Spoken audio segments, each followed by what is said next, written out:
Welcome guys to the new episode of Doctor Appointment Booking app.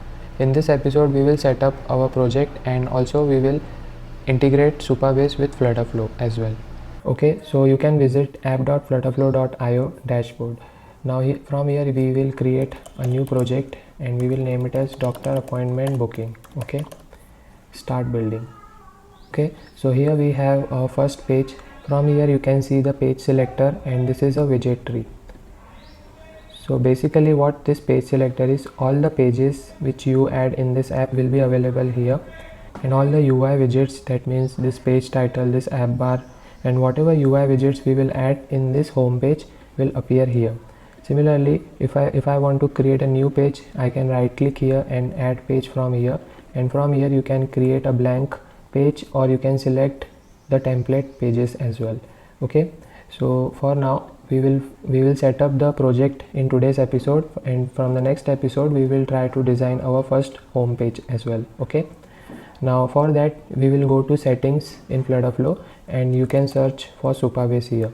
Okay, here we will select the Supabase and enable this, and here we have to add the API URL and anon key. So for that what you have to do is you have to visit supabase.com. You have to create your account here using your email password. Once that is done, we will go to the dashboard. Okay, now the dashboard which you will be able to see is this kind of dashboard after signing up. Now from here we will create a new organization from the top and we will name it as Codzify. Okay, and this is a type, this is a personal type you can select, and I will select the educational organization here. Okay, create organization. Once this part is done, we will get our API key. You can add your password here.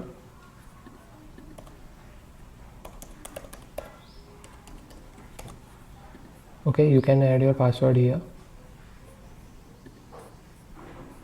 and that's it. So here we have the complete dashboard now. Okay, now you have to go to project settings from the left side here. Okay, and here we have this data API, and as you can see here, this is an anon key here. So you have to copy this and paste it here inside anon key, and for the API URL you can copy this and paste it here. Okay, and from here you can get schema. So if any table is present in your database, that will appear here by connecting with these credentials. Okay, so this is the first thing which you need to do. Okay, I hope you have learned something new in this episode. In the next episode we will enable the authentication.